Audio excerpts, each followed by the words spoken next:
Ladies and gentlemen, boys and girls, children of all ages, what's up, ladies and gentlemen? We are here. I'm going to drop a little intro, and let's get to it.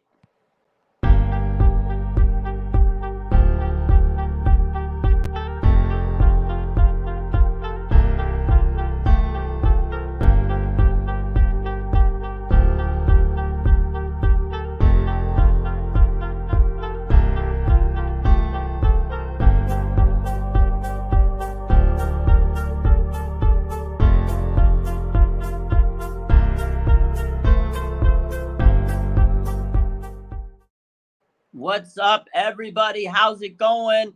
Yo, what's up? What's up? Debbie, Marcos, Angel, 49ers throw it back. Nia Perez, Jackson, what's up? Labdor, what is up? How's everybody feeling? We got some news, and today we're going to do a little call-in show. I got the comment right there. That's the link that you follow if you want to join the show today. So if you got a minute, hop on.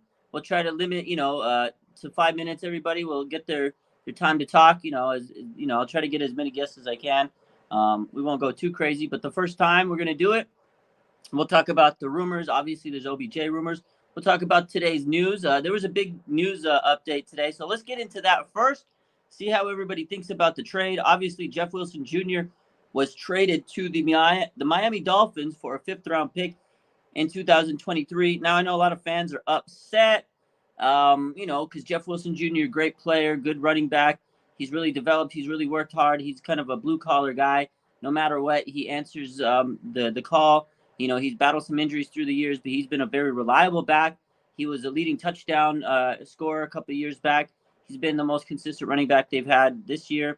And if injuries didn't happen, he'd probably be even better over the last couple of years. But, he's really worked hard. They got a fifth-round pick. I think it's not bad. Actually, I think it's good value. He was undrafted, and he really worked his way up into the lineup. And to get a fifth-round pick is pretty solid for an undrafted guy. I know some people are like, oh, fifth round's terrible.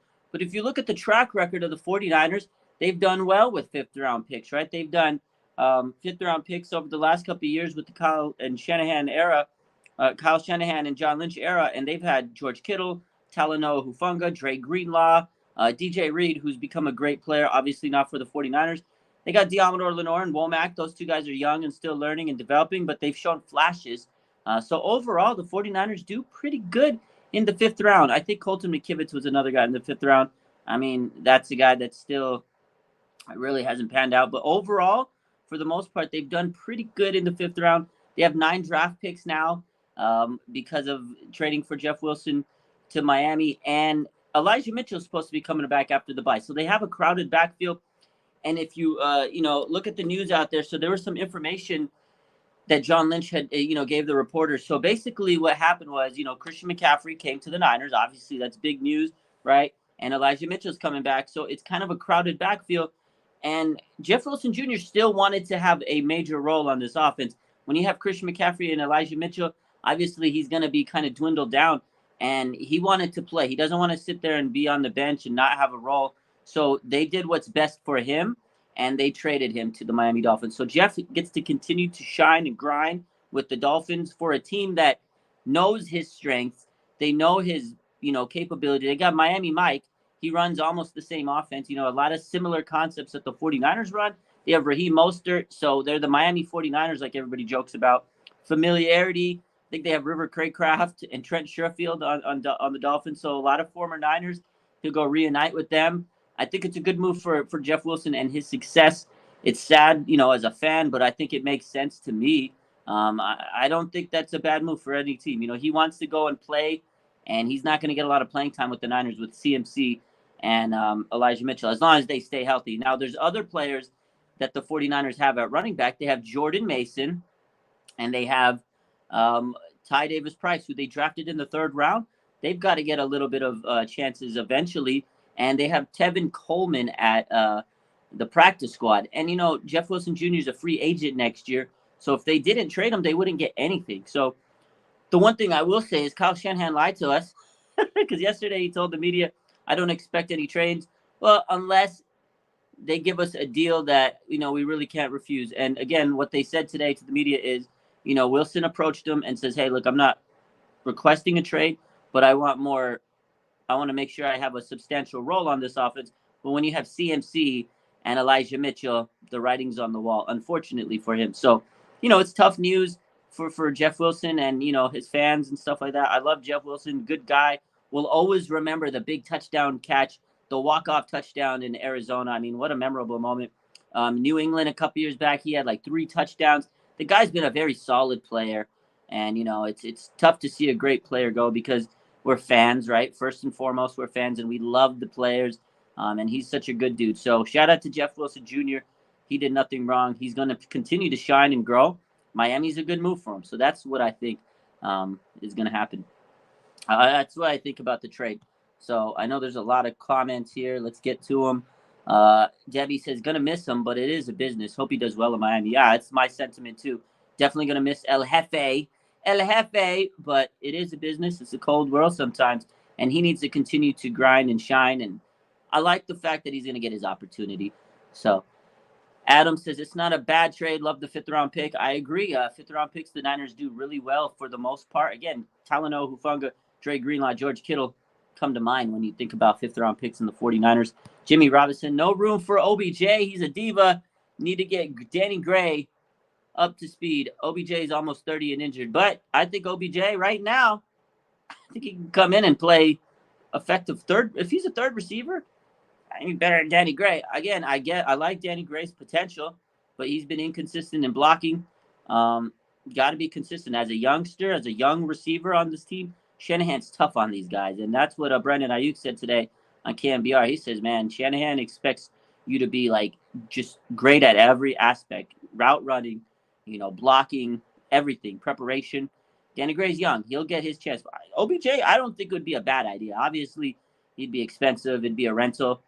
But hey, if the Niners were to get OBJ and they win a Super Bowl, nobody's going to be mad. So nobody's going to be mad. Adam says, you think we see Jordan Mason more now? Again, they're going to really focus on CMC and Elijah Mitchell. But I think eventually, if they need some time to rest during the game, you might see a few carries from Jordan Mason and Ty Davis Price. But right now, you got a 2-headed monster with Mitchell and CMC. So right now, those are your guys. Now, if there's an injury, obviously Mason or TDP is going to get the opportunity to step up. It's just with Jeff Wilson Jr., he wanted to have a big role, and he wasn't going to get it. He's going to be number 3 in the depth chart behind Mitchell and CMC, and he wants to be at least number 2 in the depth chart. So they shifted him to Miami, where he'll be at least number 2 in the depth chart. Now, him and Raheem Mostert, that's going to be fun to watch in Miami. I can't wait till the Miami game. I'll be at that Miami game, and it's going to be kind of sad to see some former 49ers. But I think eventually Mason will get his opportunities, just not right away. Not good at blocking yet. Danny Gray, he's got to learn the blocking skills, man, because you see him out there. He's just struggling compared to some of these other guys. Like Jennings, you see he's such a willing and able blocker. Brandon Ayuk, such a willing and able blocker. Great players, and they got to show that they can block in this offensive scheme.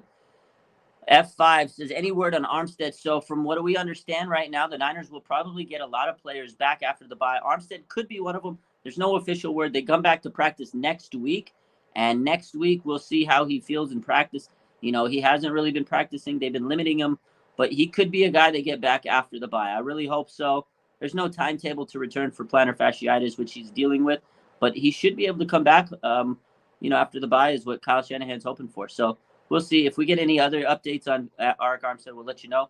But right now, there's no official timetable, but could be after the bye. So good news there. We're getting healthy. And again, Elijah Mitchell, from the reports today, he told Matt Mayoko that he's shooting for the game against the Chargers after the bye. So Elijah Mitchell coming back will be huge for the 49ers.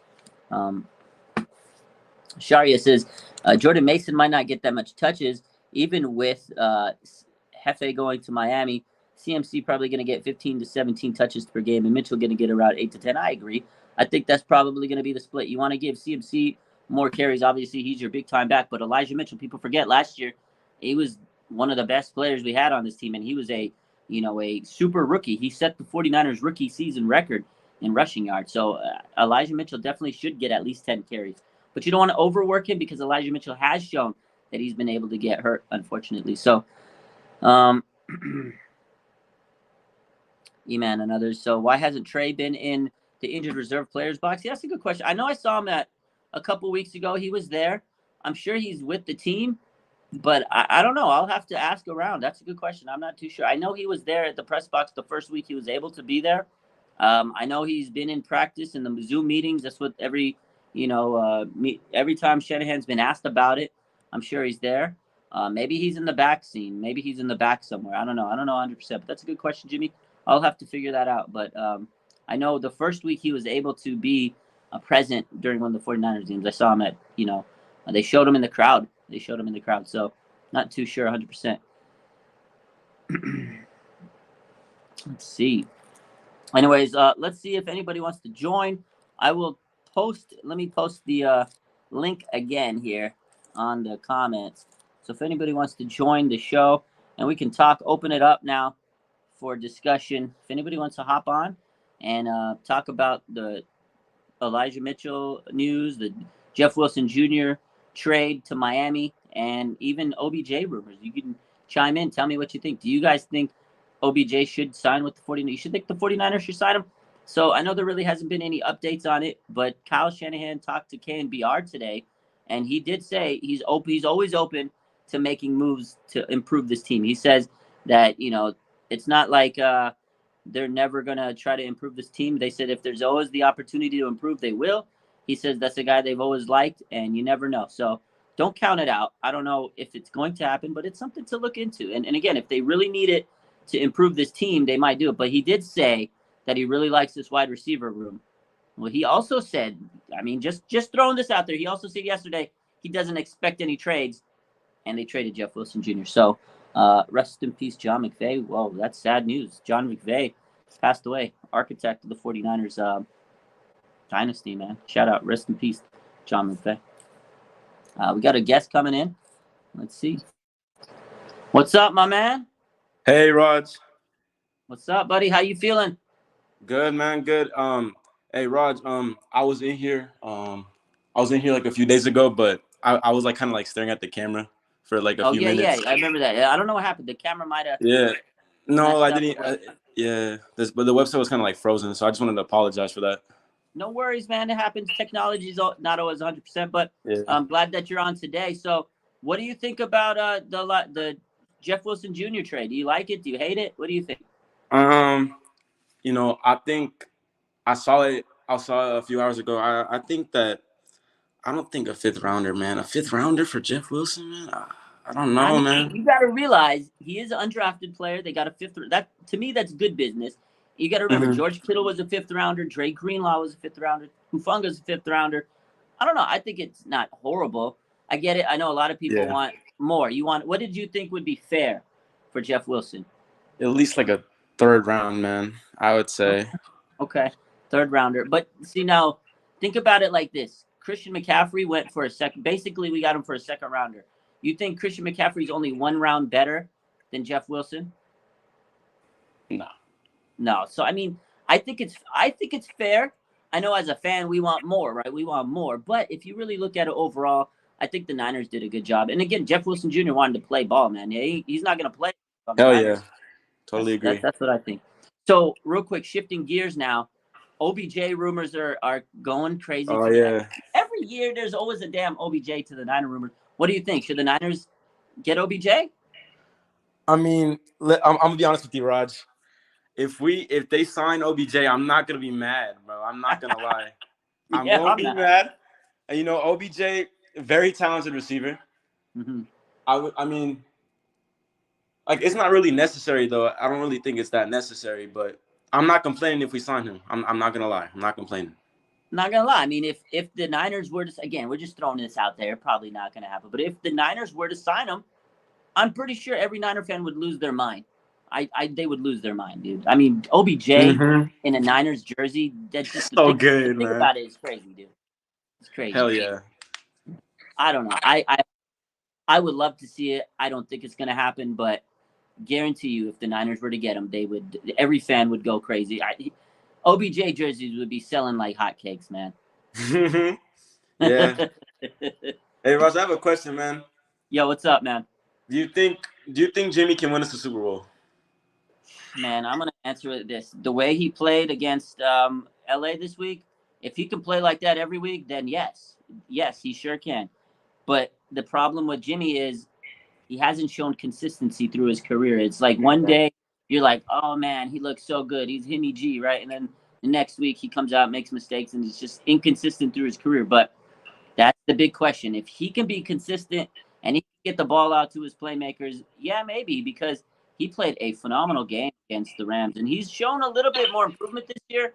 But man, oh man, I don't know. I want to say yes. I want to see the Niners win a Super Bowl, but Jimmy's been inconsistent through his career, so it's hard to say it because they were at that moment a couple years back, and Mm-hmm. they couldn't deliver. But I want to say yes. I want to see it happen, but I don't know, man. He's inconsistent, and eventually, I feel like he's gonna have one of those games where he just makes mistakes, and the pressure gets to him. It's tough. But Mm-hmm. CMC definitely changed this offense. I mean, CMC to me is the best player Jimmy could have got on this team because he's a check down king, right? He was checking down so much to CMC, and that man was taking those passes and running them like crazy. So I hope he can, but I'm not 100% confident in it. Yeah, man. I don't know. What do you think? I agree with you, man. Like, I've never seen him like truly consistent. You know what I mean? Yeah, yeah. He I always mean, he always has a bad game eventually, but he does. yeah, we gotta believe in Jimmy, man, because Trey's gone. Gone right now. We can't. There's nothing we can do about it, and we got to Bad. believe in him.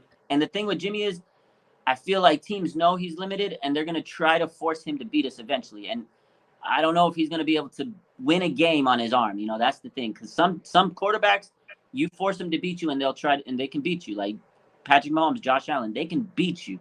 Can Jimmy Garoppolo beat a team if he absolutely has to? He's got to prove it. So we'll see, I know man. he can, for I hope he sure. can. I hope he can. But I'm gonna get the next person in. Appreciate you for hopping in, man. I'm Thank glad you, your Raj. I'm glad your mic and everything worked today, my man. Yeah. But we'll get you in. I'm gonna do this every Tuesday. I'm gonna do Tuesday with the faithful. Hop in every week, man. No worries. All right. Thank you. No doubt. All right, next one up. Sad Niner fan. What's up, Yo, my what's man? going on? What's How you up, man? How doing? you doing? I'm doing good. How about you? I'm doing fine, man. I'm happy we won. We're coming off a big win. I'm still smoking that Rams pack. Oh yeah. Oh You yeah. know, so what do you think about the Jeff Wilson Jr. trade? Oh man. In my opinion, I'm not too mad about it. I like Jeff Wilson. Uh, I like that we got value from an undrafted guy. I think that Yeah, overall that's a plus. But with CMC and Eli Mitchell, I don't think there's really was a spot for him on the yeah. team. So, you know, I agree with that. I mean, it was a crowded backfield, and it's like what Lynch told the media today. He says basically he wanted to have a premier role on the offense, and he wasn't going to get it. So good for Jeff. I think he goes to a team that's going to be able to use, like Miami. It's the perfect place for him. It's basically San Francisco 2.0, the 49ers, Miami Niners. I don't know. I think it's a good place for him. What do you think about OBJ coming to the Niners? Do you think the Niners should do it? Uh, I was on the OBJ hype train, man, about a year and a half ago. Basically every time, man, like every year it's something about OBJ to the Niners. Every Yeah, year we hear some rumors swirl, but I think, if we could add him, do it, all the star power we can get, but I just don't know if he would be willing to take of a lesser role to be on the team because he's like that alpha dog. He wants to yeah. be that guy. On the That's Rams true. last year, he was taking over in the championship game and then in the Super Bowl, and he knows that he can be that guy on the team. So I don't know if he would succeed to Debo and Ayuk That's true. as he wants. Because he'd have to be a wide receiver 3, and OBJ is still in his mind he's still a top dog. So it is hard to see him say, okay, I'll take second tier, third tier behind you guys. It is hard to see him doing that. So I agree. I don't know if he would take that role. Maybe he goes to Buffalo, be number 2 behind Diggs. Maybe he goes. I thought he was going to go to Buffalo, but they didn't go for him right now. Maybe Baltimore, the Packers need help, man. And I know he's still got time. Like, it would be November when he comes to a team.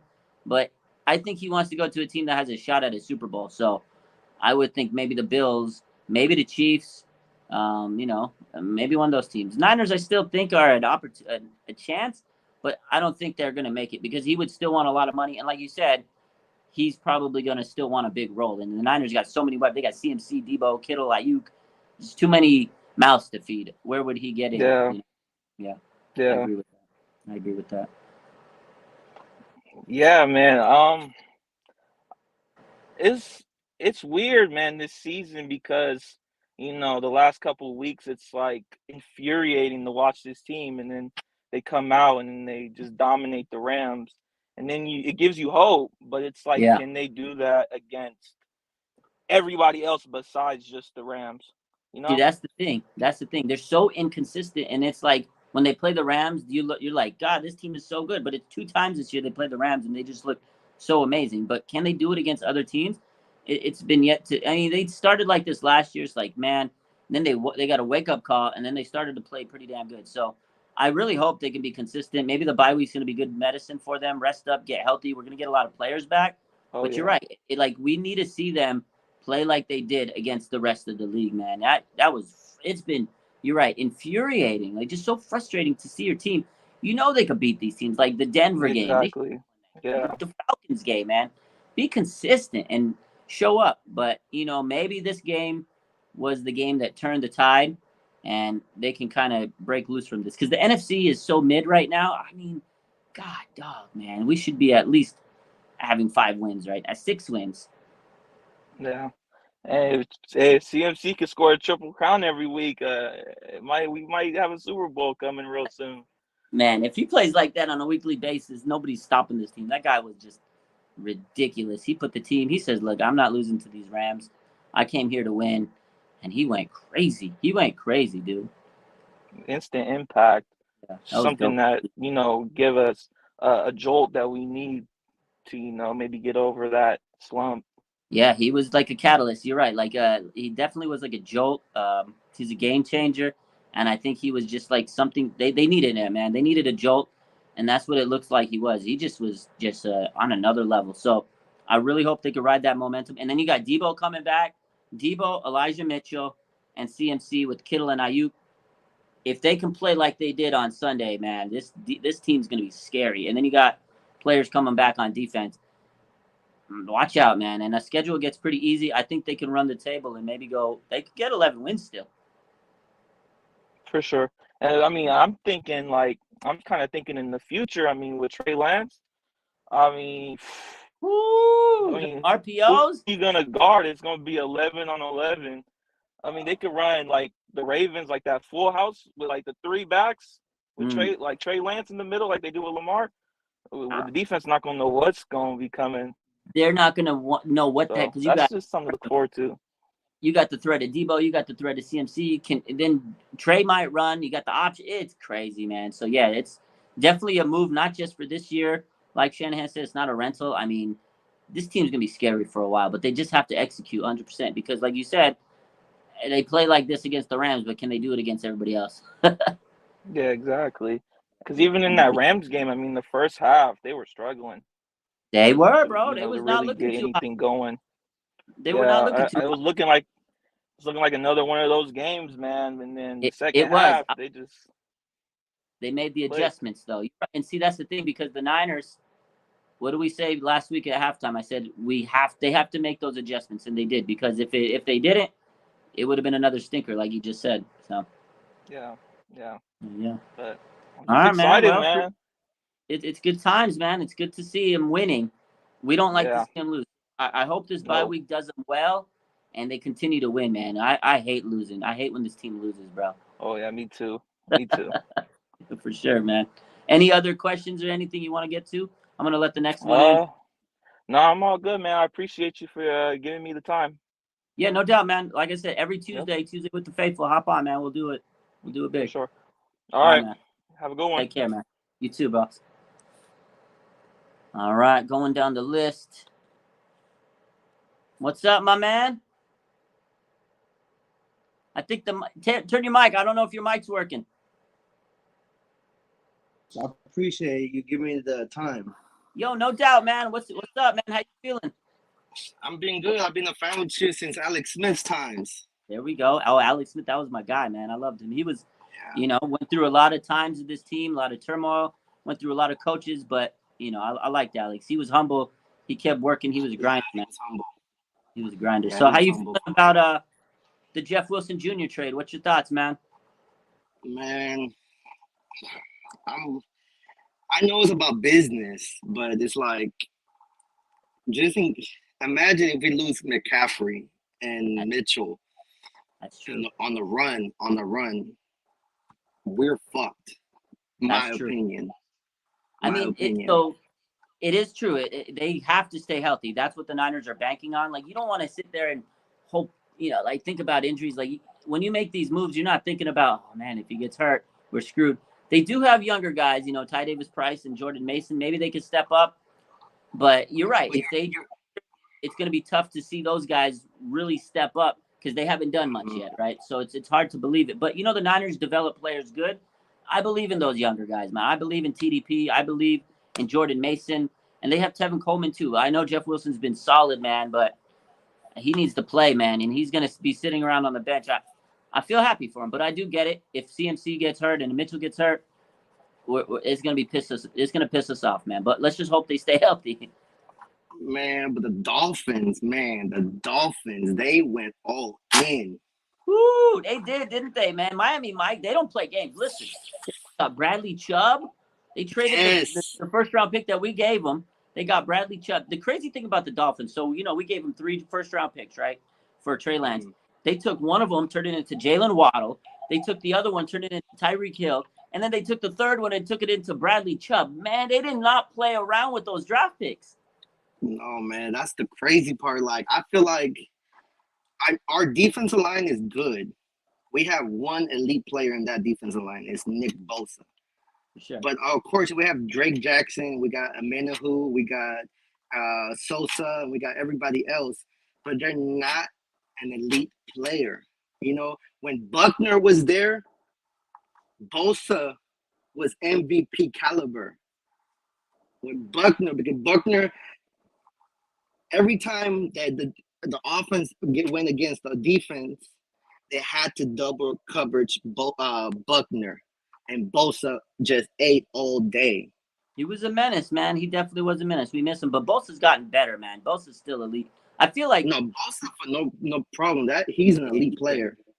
I definitely think the Niners' defensive line right now, they're definitely missing Armstead. When he gets back, this team's going to be even stronger. But yeah, we missed Defoe, but there's nothing we can do about it. I wish we would never have traded him. That was a blunder, but hey, it is what it is. Kinlaw didn't pan out really because of the injuries, but Armstead's been solid. He needs to get the biggest loss right now is Armstead on that line. And man, I wish they would have kept DJ Jones. DJ Jones was a big loss. Yeah, DJ Jones. Man, DJ Jones was like, and they got he got paid $20 million? Yeah, he got a bag, man. Big time money. Happy for him. I mean, he deserved it. He was tearing it up last year, but definitely missed him. They definitely need some interior pressure. Because you're right, Bosa's doing so much out there. He needs a little help out there. Like, he can only do so much, man. He's a beast, but he gets held all the time. So having a guy like Armstead would be huge for him. But going back to Miami, you're right, man. Those guys they went crazy. I can't wait for them to play us. Man, I'm scared. I'm just thinking about like McDaniels. McDaniels knows everything about Kyle Shanahan. I'm scared. He probably knows Kyle more than Kyle knows Kyle. Yes, because Kyle is his own. He's his own enemy. Yeah, Kyle is his own enemy. Yeah. But do you think we do anything with the right tackle? I don't think they're going to do anything this year. I think they're going to let McGlinchey play out. They owe him a lot of money right now. Was he getting paid like $11 million this year? So they're going to let him play out and see how it goes. They like the guy. He's a captain. He was a first-round pick. I don't think they're going to do anything. We just better hope that he plays better because, he hasn't been the best. Obviously, he's been the weak link on that line, him and Brendel. So every time you put the film on, you see just McGlinchey get pushed around like man, like a rag doll. But they drafted him in the first round with the top 10 pick, man. They're gonna they're going to let him ride it out. I don't think he'll be back next year, but they definitely got to figure out what's going on with that right tackle spot. Whether they find someone in free agency, whether they draft someone, that's going to be a spot they look at, because I don't think McGlinchey's coming back next year. No, I don't think he's coming back. I don't think that he's coming back. We'll But see. What do you think about the OBJ rumors? Do you think the Niners should go for OBJ?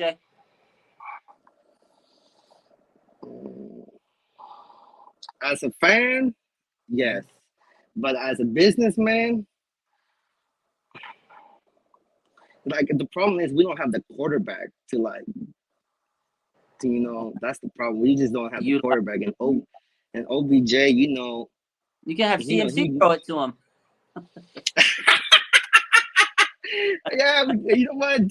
Tell Jimmy Garoppolo, go to the bench and take care of my bench. I'll take over the quarterback decision. Bro, Wildcat, put CMC in the Wildcat. That boy was cold-blooded on that. He dimed him. It wasn't just like a little. No, it was okay, like, that's a nice pass, CMC. But you see the press call that when he said that his brothers were quarterbacks and he wanted to play quarterback, but he said, "I've always been a running back, but I know about the quarterback position because my family members have been quarterbacks." But just imagine CMC as quarterback. Dude, I'm saying, like, that's what he said. He said, when I was growing up, I envied my brothers because they were quarterbacks and I always want to be. So, he could probably play a little bit, but obviously he never went all out for it. But I'm sure he has a little skill in playing quarterback, but he's just a phenomenal athlete. Like, he could catch the ball. Man. This guy's a phenomenal player, man. I love the guy. Hey, but what he did to the Rams was like unbelievable. Unbelievable. He killed them, dude. 3 touchdowns. God damn it, man. And Jalen Ramsey over there looking like a clown. he just looked at him like, "Oh my God, did you just do that?" But for real, but if OBJ comes as a fan, I'll be hyped. Everybody, you'll be hyped. You'll be hyped. Bro, you know how many posts I would have straight? Like 20 posts to OBJ. Stop it, man. Quit playing with him. You'll get about 20,000 subscriptions just for that. Bro, I'd have so many new followers just for OBJ, dude. Like, it's when we get breaking news posts like that, the numbers go up, man. It's crazy. You're right. But for real, that'll be dope. But like we said, we always take over LA. Hey, they should call it Levi South for real. They need to change that whole name. Yeah, they should change it to SoFi or Levi South. But we definitely take care of business in LA, man. The Niner fans travel well, but Rams fans are so bad. Like, they won a Super Bowl last year, and they can't even sell tickets to the They bought that Super Bowl. They bought that Super Bowl. They bought 100%. They 100% did that. Championship game felt so fake. I was at that game. It felt so fake. That was like so fake. The Bengals had no chance. The Bengals had no chance. Yeah. I was like, the Bengals was like really got robbed. Yeah, got robbed. I agree, man. Last question or anything? I'm gonna get the next one. Yes, I want to ask you another question. What's your predictions coming out from the bye? What do you think we're going? Undefeated? Overall, yeah. No, I think we'll lose like a game or two. We're gonna lose a few games. The Niners. There's gonna be some games where you're like, how the did we lose that game? They're gonna lose a few games, but I still think that they're gonna get I think they could win 10 or 11 games. So my prediction earlier in the season was 11-6, and I still think they could do it, man. I still think they could win 11 games, but they'll lose some stupid games that they shouldn't. I really know they're gonna lose a few games they shouldn't, but I see them winning 10 or 11 games. And we got some games they can win. New Orleans is a game they can win. The Vegas Raiders is a game. You could beat the Dolphins, Buccaneers. Maybe you could split Arizona. There's some easy. Washington should be an easy game. So I feel like they should be able to win at least 6 or 7 games here. Did you got in contact with Smitty? I haven't talked to him in a minute, man. He's been grinding on his show, bro. I feel like he ghosted us.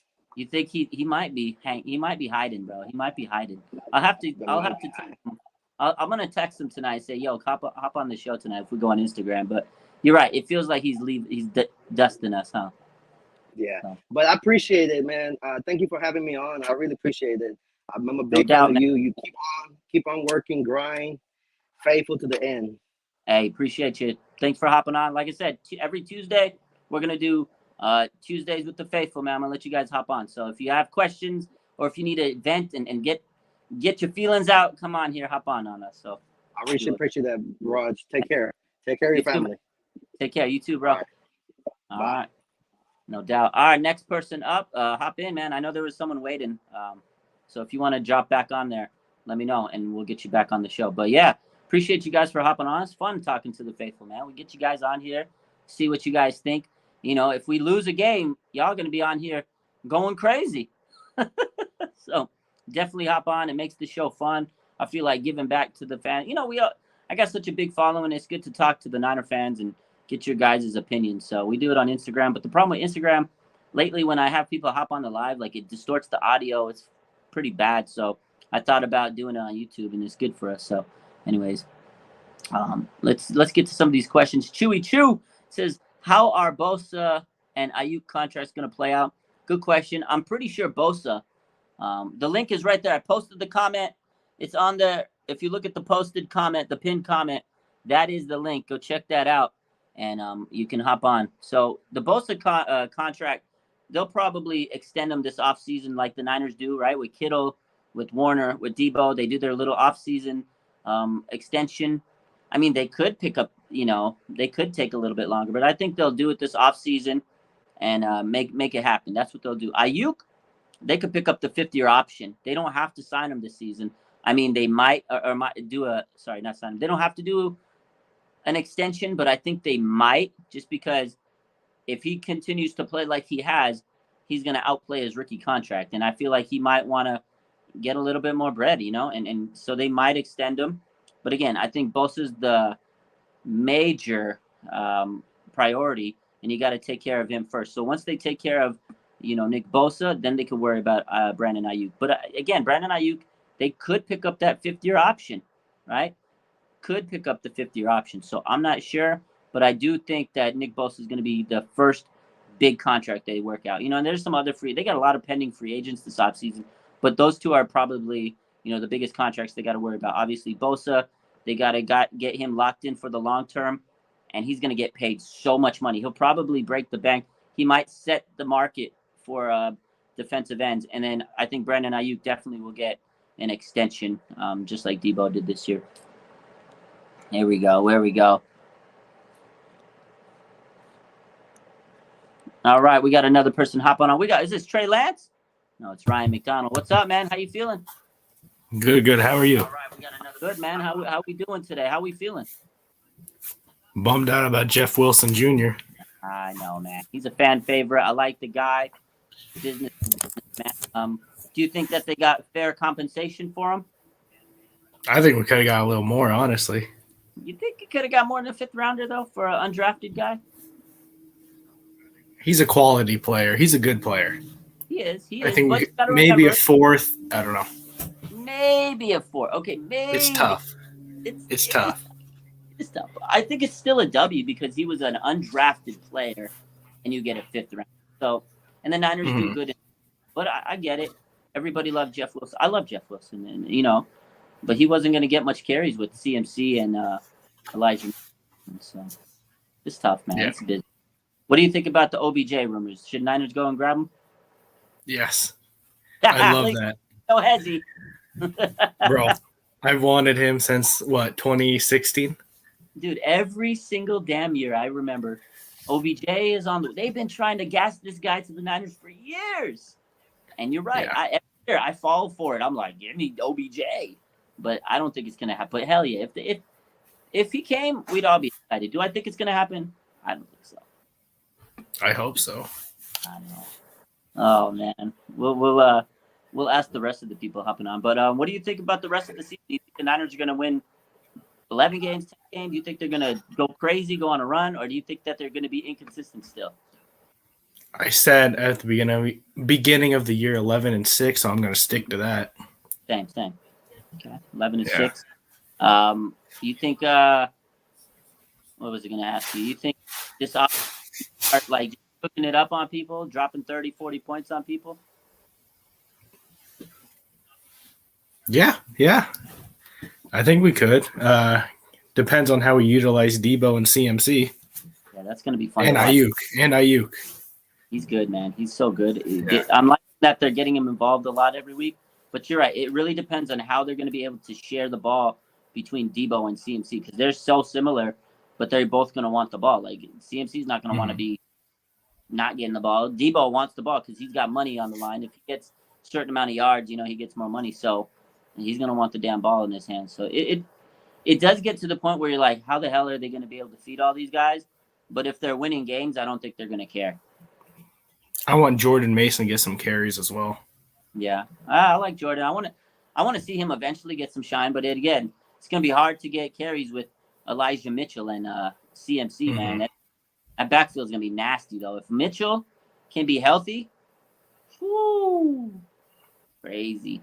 I wanted to keep Wilson. I wanted the 3-headed monster like how we had in 2019. Yeah, that would have been nice. That would have been nice.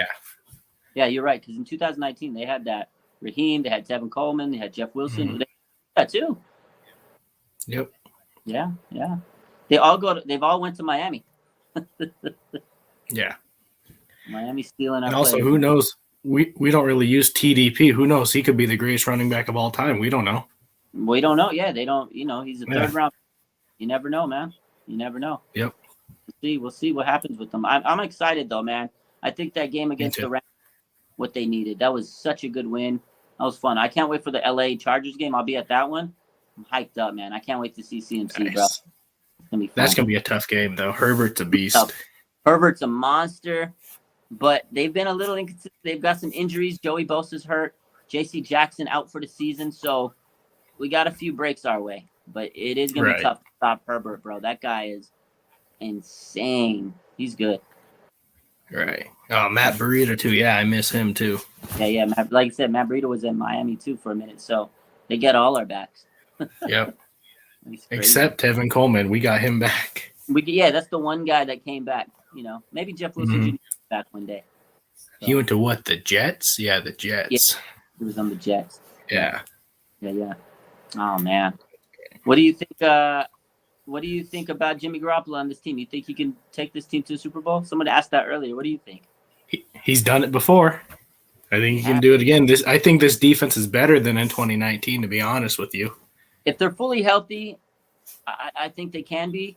I think the big Emmanuel Mosley, man. Losing Mosley was tough, man. That hurt. I know, man. Yeah. That felt bad. When I saw him go down, I was just like, oh man, we had 2 lockdown corners, and now we're kind of still trying to figure out what's going on in the secondary. But yeah, this defense is elite, dude. If they're fully healthy, but that's the problem. They haven't really been fully healthy yet. But we'll get Greenlaw back. We'll get Armstead back eventually. They're gonna get Aziz back. So they're getting their guys back. And especially with that slow-mo angle they showed when Mosley tore his ACL. Oh, dude. That was nasty. That was rough. Yeah. All right. Let me see if anybody else is going to be hopping on, and then we'll get them on. Thank you. Yeah, no doubt, man. We'll see you around. Like I said, every Tuesday we're going to have people hopping on, and we'll get it going.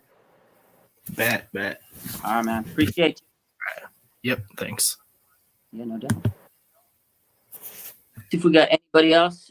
Arsh says Sidney Jones to the 49ers. Is this true news? Let me see.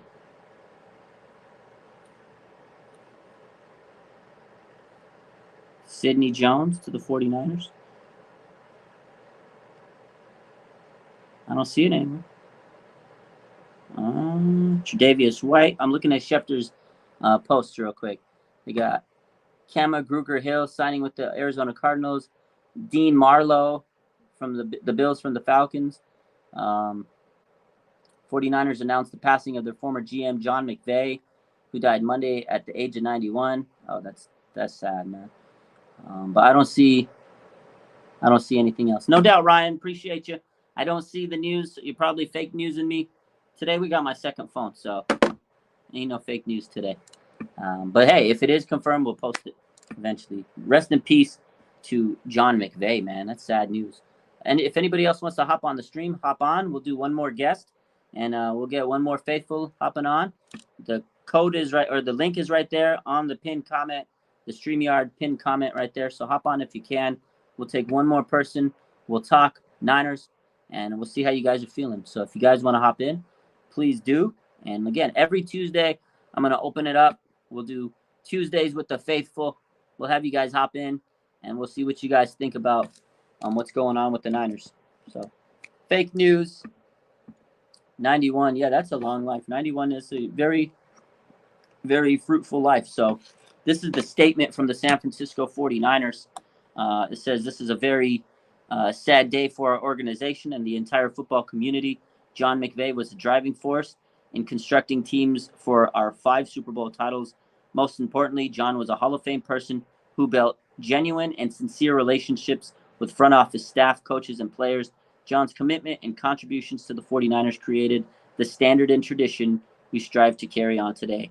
Our thoughts and prayers are with the McVay family. Man, that's sad. Prayers up. That's sad news. We got one more person hopping in. Let's get him. Let's get him. What's up, my man? I know you've been trying this whole time. I'm glad you were able to. What's up? What's up, bro? Thank you so much for letting me in. Hey, no doubt. I saw you've been trying the whole time, so I was like, oh, I got to get my boy in. So how you feeling, man? I'm feeling good, man. You know, Rams, our medicine game, we back. You know, I saw a comment saying, whenever our season's in doubt, the Rams will always help us out. Always, dude. Every time we got it, like, season on the ropes, it feels like, okay, let's play the Rams and get back on track. That definitely is the medicine game, and it was good medicine, man. It felt good to win that game, but they got to keep it up. They got to keep it up. Yeah, 100%. Yeah, because after the bye, like we said earlier, we got Herbert, man. I think Herbert's a top 5 quarterback in the league. So 100%. He's so good, bro. He's was he 22 years old? He's 22. Yeah. Oh, he's so good, dude. He is so good. He might dice us up. Yeah. I hope not. I hope not. Hopefully either, our pass rush can get there. He might dice us up, bro. Hopefully our pass rush might get there, but they're dealing with injuries too. No, they don't have that stud left tackle, Rashawn Slater. They don't got Slater's down. Joey Bosa's hurt. J.C. Jackson's hurt. They got a lot of injuries, man. Yeah, and Brandon Staley's supposed to be a defensive mind. They're one of the worst defenses in the league. So I know, Even though I think Derwin James is very good. Derwin James. Oh, I love Derwin. I wanted him that year. We got Mike McGlinchey. I wanted Derwin James. Oh, like exactly. Exactly. I was about to bring that up. I wanted Derwin or Minka. One of those two guys. I was like, you give me Derwin or Minka, I'm good. And I remember they were like, with the 9th pick in the NFL, and I was ready. I was like, oh, announce Derwin James, and they go Mike McGlinchey. I was like, what the fuck did you just say, bro? I was in shambles. Yeah, and those are the 2 best safeties in the league right now. So crazy. It's crazy, man. But you're right. No excuses. They're injured. We're injured. I think Armstead might come back. They got to get. You're right. In order to beat Herbert, they got to get in that man's face, make him make mistakes, and offense has got to be cooking, man. You got to have CMC play like he did this week, and then when Debo comes back, it's gonna be wild, dude. Yes, sir. Yeah, man. If CMC can play like this on offense, if Jimmy can play like that, I think we're going to the Super Bowl again. If Jimmy plays like that, I think we're going to the Super Bowl again. Because when I look at the NFC, I think our only threat is legitimate just Philadelphia. Yeah. I think the Vikings are good, but if you look at their games, they're winning all these 1-possession games. They could easily be 1-6 right now. They could easily be 1. It's like razor thin. They're winning like very, very close, and they're getting lucky. Last year, the Niners played pretty much the same Vikings team, and we worked them, bro. Like they are not physical enough. The Niners are so physical. So the thing with the Niners, if they make it to the playoffs, they're a team that could beat anybody because they're so physical and they run the ball. Nobody wants to play them. The only team I agree that really threatens the Niners is Philly because they're pretty damn physical themselves. They got a top defense, and Jalen Hurts is dog walking people, man. That's the quarterback that we'll struggle against because he's mobile. And AJ Brown, oh my God, that's a duo right there. Yeah. And also, Philly has, I think, the best offensive line in the league. So our pass rush is gonna have some trouble getting to Hurts. Yeah, 100%. Bosa will have his work cut out for him. That's gonna be a tough game. If we play the Eagles, that'll be a test for this team. And man, like I said, their defense, big play Slay, Darius Slay, that guy is so good. Oh man, He's been money. Yeah, man. So. I think Philly's the only threat to us in the NFC because I think Dak Prescott's overrated. I don't think he's that guy. Like I said about Minnesota and Tampa, and I don't know what the hell's happening over there in Tampa right now. Tom's going through divorce right now. He's going through it, bro. He's down bad. He posted a picture of him and his kids on Halloween, and everyone's like, yo, just focus on the kids. I was like, I feel so bad for the guy. Divorce ain't easy on you mentally. Yeah. He's going through something. And then they got injuries. They lost Shaq Barrett, torn Achilles. Like, that's a huge blow to them. That team doesn't look like they're the best team in that division like everybody thought they were. Yeah. That division's. I think Atlanta's in first place right now in that division. Yeah. Crazy, bro. Atlanta, out of all the teams, is first place. Carolina, if they would have held on to win that game, they were going to be first place. Yeah, it's crazy. That's crazy, dude. Yeah, but then again, if they do make it to the Super Bowl, they're probably going to have to play at Buffalo and Kansas City, which is why Jimmy has to play like how he did. I mean, you saw what happened when we played Kansas City last week. It was not pretty. Man.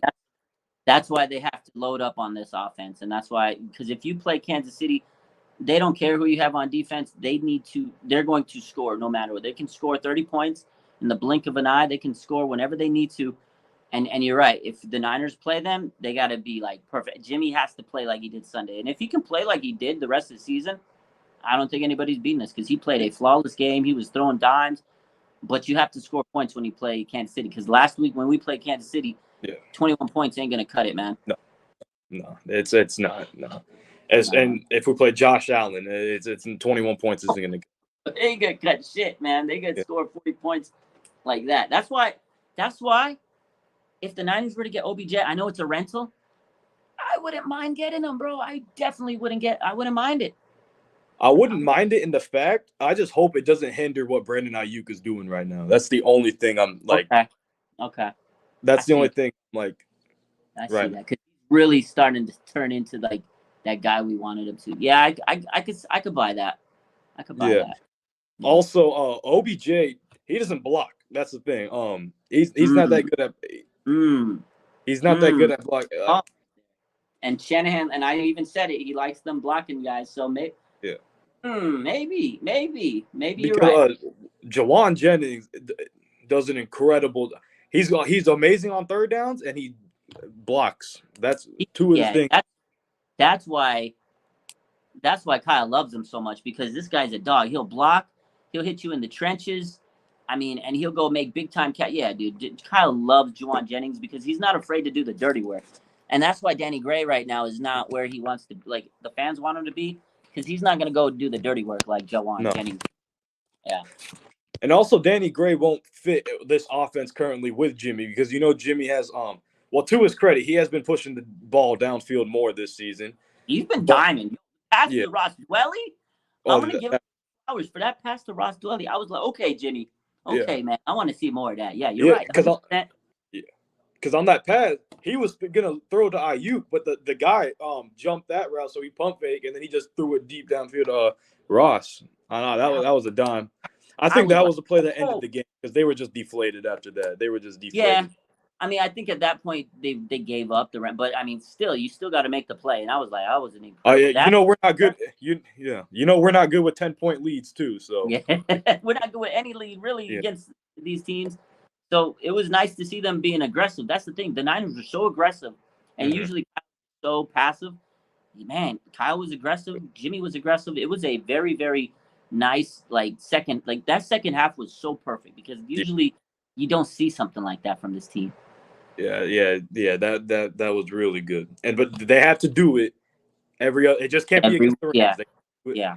Because I'm looking out of our bye right now. I think we play the Chargers, Arizona, and Mexico, and then we play New Orleans. Those are 3 winnable games right there. Yeah, that's 3 winnable games. And then they got like the Commanders, then they got the Vegas Raiders. Like, those are games Saints, they can win those games. The hardest game on that schedule is Seattle, man. That shit's gonna be tough. I'm no joke. Seattle looks good, man. Geno Smith. Yeah, he's balling. He's balling. Yeah, 100%. Yeah. I think our other toughest game is probably going to be against Miami, because I love our defense, But those two wide receivers they got, Hill and Waddle. Bro, that's the sickest wide receiver duo in the league. I'm sorry, Waddle and Tyreek Hill, and it's both. They got them both because of us, because we gave them first-round picks. Yeah, that's what I was saying. Yeah, when I saw the post that they turned 3 of the picks we gave them to Tyreek Hill, Bradley Chubb, and now I was like, I think I commented. I was like, yo, slide the picks back, man. That's crazy, dude. They got 3 dogs out of those picks: Bradley Chubb, Tyreek Hill, and Jalen Waddle. That's dogs out of those picks. But the other thing, I think someone who was live with us just a few minutes ago said that Mike McDaniel knows Kyle Shanahan. Like, he knows Kyle him more in and out. That's going to be a tough game. That's going to be a tough game. And not only that, Tyreek's on pace for 2,000 yards right now. I mean, he's having his Cooper Cup type season. Jalen Waddle is top 5 in receiving yards. They got a good tight end, Gesicki. They stole Hefe from us now. So, yeah. Yeah, they got Hefe. They got Raheem Mostert. Yo, Raheem Mostert's healthy and dealing out there. He's balling, bro. That's why they got rid of Edmonds, because Mostert been balling. He's been killing it, bro. Yeah. I like to see him shine, but man, he's good. If he comes into the San Francisco and plays us and works us, I'm gonna be like, oh, man. Yeah, that offense, that game terrifies me. Yeah, because Labby says in the comments, he says that game's gonna be a chess match, 100%. Yep. That is going to be a chess. Yeah, dude, McDaniel, Shanahan, that's a game right there. That's a game, bro. That's gonna be dope. Mike McDaniel, I think, along with Brian Daboll, is up for Coach of the Year right now. So 100%, dude. Yeah. He's turned the Miami team into a dog, man. Everyone thought Tua was done. Everyone thought Tua was done, and he's making Tua look like a top 10 quarterback right now. It helps when you have the guys we just talked about, Waddle and Hill. But of course, you still got to make the passes, and he's doing damn good work. They're winning games, but they were aggressive this offseason, and then just added Bradley Chubb. Like, holy crap. I like Brad. If the Broncos weren't asking for a first-round pick, I was thinking the Niners should make a move and get Bradley Chubb, but they were asking for way too much for Bradley. Can you imagine Bradley Chubb and freaking Nick Bosa? Good night. You know, I feel the Broncos are horrible. Like, they had all this hype on them. All this hype. Wilson, you just trade away your best defensive player. That was crazy to me. Yeah. I mean, I know. Yeah, I think they're trying to rebuild, but I don't think they can because they gave Russ all that money. They have no cap space. They're limited, so I don't know what they're gonna do. Yeah, and they gave away all their draft capital to Seattle. So Seattle's laughing at them, dude. Seattle's got all the draft capital, and they got Geno, who's playing better than Russ, man. I think 20. Yeah. Go ahead. No, go ahead, man. They're just laughing. Yeah, I think 20 years from now they're gonna look and they're gonna think that this is one of the biggest fleeces in NFL history. Because I don't even think it's gonna take 20 years. I think it's gonna be like 3 years. People are gonna be like, "Damn, what a like maybe 5 years." They're gonna be like, "Oh God, Seattle." Because that tackle Seattle got, I think Cross. Oh, yeah. He's legit. He's legit. Dude, Tariq Woolen, the cornerback. I wanted him so bad. Tariq Woolen. He might be rookie of the year. The only other rookie cornerback that's better might be Sauce Gardner. Yeah. Yo, Tariq Woolen is a dog, man. The guy's so good. Yeah, but the only thing that another thing is that, like, even if we get out of our bye, God forbid we struggle, we're in the NFC West. Well, I can't say that anymore because of how Seattle's playing. We got to keep pace with them. Yeah. But yeah, it's ultimately going to come down to that game against Seattle, I think, is who's going to get the division. Yeah, that's what I think. It really depends on that game. And I think if the Niners win the division, they make the playoffs. I mean, I think right now, they're 7th seed, but it's gonna be murky towards the end of the season. You got to win these games, and I just hope they win the division. I think that's the way you guarantee getting. Obviously, guarantee yourself in the playoffs. Yeah, I want them not only because I don't want us to sneak into the playoffs like how we had to last year. Yeah. Because if we're the 7th seed, we play Philadelphia the first game of the playoffs. Oh damn! Not Philadelphia. We play whoever the 2nd seed is. Philadelphia would have to bye. Okay, well maybe we should sneak in and get that number 2 seed. I want to play Philly at the NFC Championship game. That's when I want to play because they'll be beaten up by then. Yeah. And they have also Philly has a cake schedule. Oh my God, dude! I think they're favored in the rest of their games this year. I think the only that's in question is that Dallas game. I think on Christmas Eve. That's the only hard game they've probably played. we were looking at the schedule last night, and I was like, dude, these guys have played nobody. I know, man. They played the Vikings. I think they played the Vikings. That was probably their best opponent, and the Cowboys. Yeah, but that was with Cooper Rush as well. So yeah, that's true. But yeah, I don't know. I agree with what you said about Dak. I think yeah, he's meaty. I think he's overrated. He's all right. I don't think he's yeah, like top 10. I think he's a little bit above average, but we saw in that playoff game he's nothing special when we played them. And that's the thing, Dallas. They're a good regular season team. When they get to the playoffs, that they're just not physical enough, and that's why I said the Niners are such a physical team. They can beat those guys. So. We should have blew that game open, but Jimmy missed a throw to Ayuk for a wide open touchdown. We almost lost that game, bro. We almost lost that game. Fell apart at the end. Yeah, he threw a pick. That was so bad. I remember sitting there because I was at the game and I was like sitting there sinking, and I was like, we're gonna blow this game. But thankfully, that boneheaded play by Dak at the end where he runs and he wastes time, I was like sitting there shitting. I was like, oh my God, we're gonna lose this game. And when he did that, I was like, you're kidding me. We just got bailed out. We got bailed out. Dude, I was in like shambles at that moment. I remember that was crazy. Yeah. Crazy. And also, Jimmy made 3 of the worst plays of the game. The pick he threw, the missing Ayuk wide open. And then those on the final 3 minutes, bro, I was sick. I was sick. And then if you remember on the 4th and inches, he didn't let Trent Williams get set on that QB sneak. The game would have been over there. Bro, I was sick because that's why I was sitting there. I was like, we're not about to just lose this game because Debo, the Debo play, the DJ Jones was like going crazy. Yeah. The fact that we were about to lose that game, I was like, yo, we have to get out of this game. Like, I remember after the game, like we walked away and we were like, okay, we just survived. Like we escaped. I wasn't too hyped until I saw like everybody celebrating Niner fans were like, oh, fuck the Cowboys. But like for like a good 10, 15 minutes before that happened, I was like, I don't know if I should celebrate because we almost just blew this game. It was crazy. Oh, God. Yeah.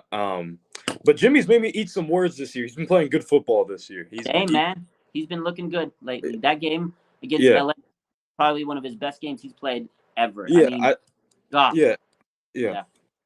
I think I saw a stat. He's one of I think 7 quarterbacks this year to have above a 65 completion percentage and 100 passer rating. So he's been playing good football this year. There's been some good stats. I was looking at today. A lot of people have been dropping some Jimmy stats. I was like, not bad. But I'm not going to hype it up because the moment I start hyping Jimmy up, Yep. you know what happens. I'm happy. I'm happy for the guy. I hope he continues it, but I need him to see him to continue it up, man. So, but yeah, man, I'm excited for the rest of this week and or for the next rest of the season. Bye week should be good. Any last questions or anything, man? I'm gonna see. I'm probably gonna head out here, but man. No, I got no other questions. Just thank you for letting me be on. It was good. I saw you in there. I had to get you in there. Yeah. But yeah, every Tuesday we're going live with the fans. So hop in. Maybe we'll get you in. All right. Thank you, man. All right. No doubt, man. Appreciate you. All right, faithful. Let's see. I know there's more requests. Whole bunch of requests, man. I'll get these last 3 in, and we'll see what they got to say, and then we'll hop off. What's up, everybody? Yes, sir. How's it going? What's up? I'm good. How are you guys doing? Good. Doing great. What do you guys think about the Jeff Wilson Jr. trade? I personally think it was a great win for the 49ers. I know Grant Cohn. I usually don't call people out really by name when I do hop onto these, but I think Grant Cohn was a little off base, or that might have been his usual shtick by kind of bashing it. But I really picked. I really thought that Jeff Wilson. I was surprised that Jeff Wilson stayed on the roster as long as he did, right? Because, and I'm having kind of a brain fart, guys, so maybe you guys can help me out. But who was the undrafted running back that we got out of Georgia Tech? Jordan Mason. Jordan Mason. So one of the articles that I wrote that I thought that Jordan Mason was going to make it onto the 49ers roster. Couple big key reasons why was, number one, the cut block rule that got changed on 26 May about 2 years ago, 2021. And the other reason too was because they're not able to cut block or do the zone blocking scheme that we're so accustomed to. That meant that they're going to have to run in between the tackles. when you look at Jordan Mason, you look at his skill set, he looks almost identical to a person like Jeff Wilson Jr., except he's younger and he's cheaper. So when you look at somebody with that same kind of utility, filling in that same kind of role, I feel like that gives minutes and availability for a guy like Jordan Mason. It replenishes a 5th round pick as well. Another big factor too is I don't think that Jordan Mason, and this is complete hyperbole, speculation, my opinion, but I truly do believe that Ty Davis Price is a more explosive playmaker. I'm not going to say athlete, but playmaker than Jeff Wilson Jr. is currently on the roster. So right now, I kind of saw a guy like Jeff Wilson, who again, fundamentally sound, doesn't do anything great, but does everything well. That's what we already have someone on the roster who does that cheaper and younger. And then also too, I feel like that's kind of holding back the talents of a guy like Ty Davis Price, who I think has a lot more juice to give to this team energy wise, kind of like what you saw with Christian McCaffrey. So in my opinion, for a 5th rounder, I think that it was a great deal for the 49ers. Yeah, I agree. It was a good value. He was undrafted. They get a 5th round pick. They're historically good with 5th round picks. And again, you have 2 young guys, Mason and TDP, waiting in the wings that could be as good or maybe better, and they're cheaper. I think that's what it goes down to. And Jeff Wilson Jr. next year will be a free agent, so you want to at least get something rather than nothing. So I agree with everything you said, man. That was a good way to assess it. I think it was a dub on the end of the day. I know Wilson's looking good, but with CMC and Elijah Mitchell back, how much is he really how effective is he really going to be? You know. So, exactly. I also too, as far as the Dolphins go, I think the Dolphins are looking really, really good. But also too, I think it's kind of a fundamental factor when you're looking at their head coach, our ex-head coach, right, Mike McDaniel. He understands that when you don't have the most explosive quarterback, you're going to need explosive players around him, right? So that was something like a lot of people were knocking the 49ers for getting Christian McCaffrey. They're going like, oh, great, another player for Jimmy Garoppolo to basically dump the ball off to or check the ball off to, kind of like a la Deebo Samuel or, somebody like that. But that's the thing is, like, if you don't have a guy with a hulking cannon who can really stretch the field, then you need players who can, yards after the catch. Or in this case, you look at the Dolphins, and if you look at their games, right, guys? So, like, everybody, if you're wondering if, like, hey, the real genius was Mike McDaniels and we lost him, and you're looking at the Dolphins record, remember, I think that it's important, right? We have perspective, and it's important to put things into proper perspective. And in this case, when you look at the Dolphins, one of the things I look at is I look at how many points have the 49ers scored? How many points have the Dolphins scored? Well, the Dolphins as a team have scored 178 points. The 49ers as a team has scored 176 points. Wow. So we're talking about, and we're saying that the 49ers are offensively struggling. Well, if that's the way that we feel, the Dolphins have only scored 2 more points than us. The difference is that the Dolphins are just an absolute glass cannon. They either go for yard and they score 40 plus points, or I don't want to say they lay up a stinker, but they kind of have more of a pedestrian type of number. We're talking about in the teens. And when you look at the 49ers, yeah, we've only had 1 game so far, this last game, where we scored over 30 points. But you look at it, I mean, we're at least consistent. We're not so much of a coin toss heading into every week. Also, too, our yards per carry for every game are, even though Miami has more explosive athletes, our yards per carry for our running game are also, too, they're very, very, very strong. And I would rather have Raheem Morris over Jeff Wilson Jr. And if I'm being honest, I'd rather have seen Ty Davis Price toting the rock more often than Jeff Wilson Jr.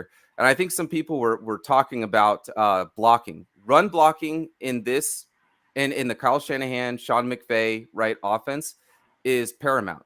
All right. I have a very simple phrase that I always stick to. So every offseason, whenever players like Gray, remember when Gray was just tearing it up during the offseason? Well, yeah. I was one of the few people that said Juwan Jennings is going to be our starting slot wide receiver, even though he was struggling with receiving passes. And the reason why I said that, and I stuck to it, and I stuck to my guns, is because I have a very simple phrase, that pays, right? No block, no rock. No rock. Yeah. If you cannot block, you are not getting the rock. Yeah. It's as simple as that.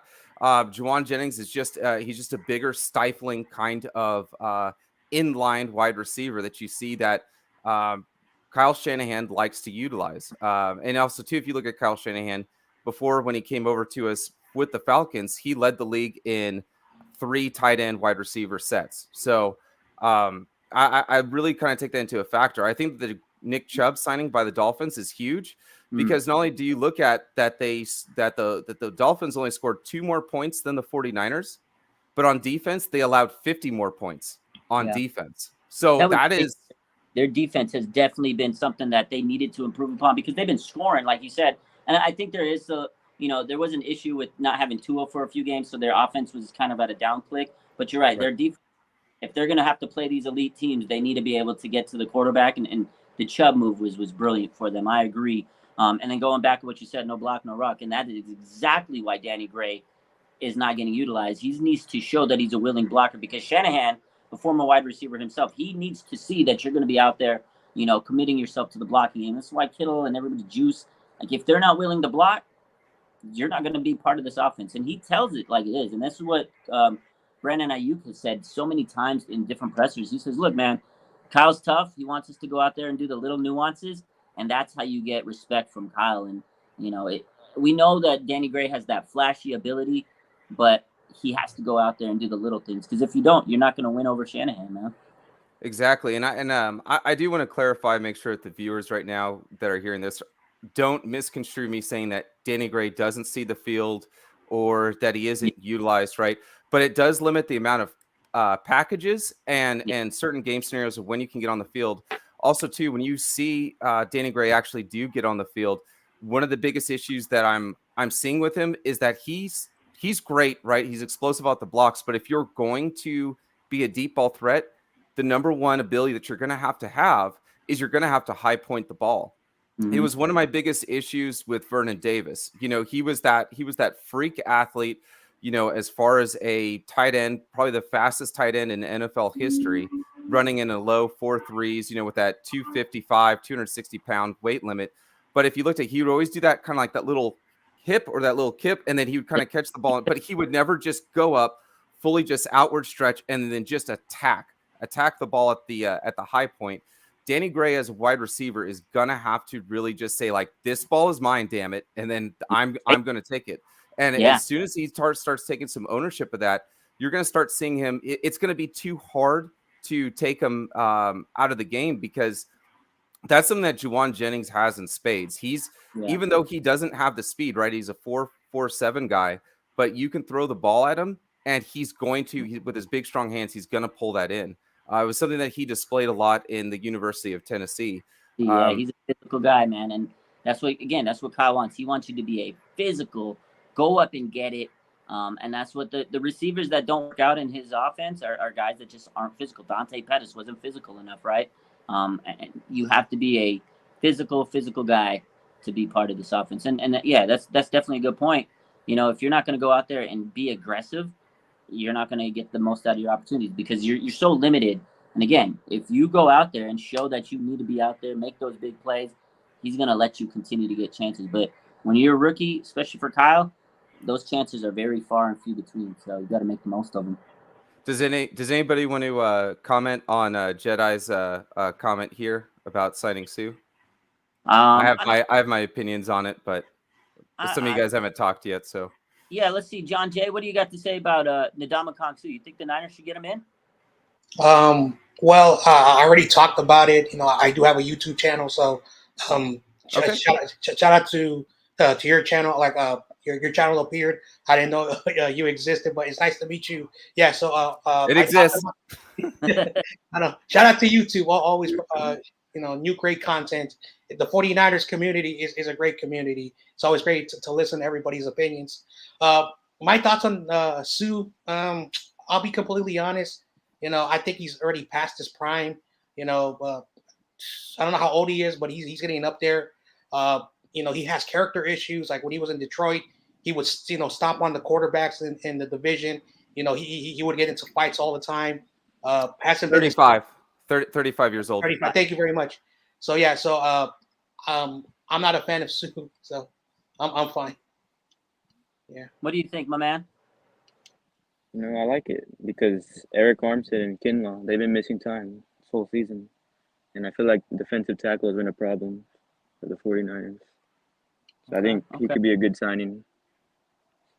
I like the position where we need it because of what he just said and what he stated. As far as we have that hole that's missing, a lot of people are, one of the things I said was that we needed Kinlaw, and what made him so great was that he's a run stuffing kind of defensive tackle. And someone said, well, we don't need to pay all that equity for a run stuffing tackle. We need a rush stopping or a pass rushing tackle. And then you saw in the first few games of the season, we got absolutely gashed because we didn't have somebody who could just eat room or volume amounts of space. But as far as Ndamukong Suh, I don't like him there. Again, I think that you could have traded a 5th round, 6th round, 7th round pick, got somebody from somebody else's and we're talking about somebody just there just to eat space, right? I'm not looking for an impact player or anything like that, but somebody there on hey, first down, we have this guy who's a double wide and he's just going to sit there, plunk his butt down there. We have enough rushers to get after the quarterback, but one thing you're not going to do is just absolutely eat us alive running between the tackles. Plus, his attitude, I don't think is a fit for this locker room, for the culture at all, for the mix of guys that we have. When I was glad about, and I'm sorry, I don't know your guys' names because it's not displayed up there, but on my screen to the left of me, he said he brought up Ndamukong Suh's age, and I think that Ndamukong Suh is still at a point in his mind and his mental frame where a lot of athletes are, where it's kind of it's all about me kind of show with Suh, and I feel like that's kind of how that's always been. And there's a reason why at this point he's been bounced around from team to team in his career, kind of the same as DeMarcus Cousins. It's kind of sad to watch. Some of it's fair, some of it's not fair. But at the end of the day, as a person, right, personal accountability, you have to take ownership of the status or reason where you're at. But 35, I mean, he's still had, I would say, a tremendous career, but I just don't think he's the right veteran, cultural presence or fit on this team. And I don't know if he'd want to be coached as hard by our defensive line coach, who's been quoted as being said that he is a raccoon on bath salts. And I don't know if that's something that a 35 coming up on 36-year-old staunch defensive tackle would really crave that kind of hard, rough coaching. I don't think he'd respect it because you're right. He doesn't want to be yelled at and told what to do because he's a guy that's had a pretty illustrious career. He doesn't probably want to subject himself to saying, look, I don't need to be yelled at like a rookie. And I agree with what you're saying in terms of he's a good player. Don't get me wrong. And I know he's a veteran, and a lot of people in the chat are saying, oh, we need a veteran. But if you're just going to, and he's probably still going to want a decent contract. You don't want to pay a lot to a guy that's just going to be a space-eating veteran rental for a year. So, you're going to pay this guy a lot of money to just go out there and be a body. I get it. They do need defensive line help, especially on the interior. But they can go find a veteran on the free agent market, or they could have traded, like you said, a late-round pick for a guy. I don't think it's the most pressing player that they could bring in, and he hasn't played in a while. So how rusty is this 35, almost 36-year-old guy going to be? So I'm not a big. I know there's a lot of people that say go get Suh.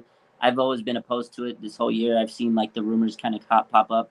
I'm like you two guys. I definitely don't want it. 35 years old.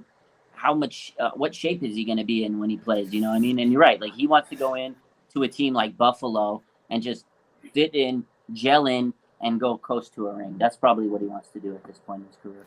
Exactly. I have a question to my man to the left of me. I know you said you had a YouTube channel. If you wouldn't mind, maybe you can kind of shout a little promo of your YouTube channel, but also too a question to kind of go around the horn here.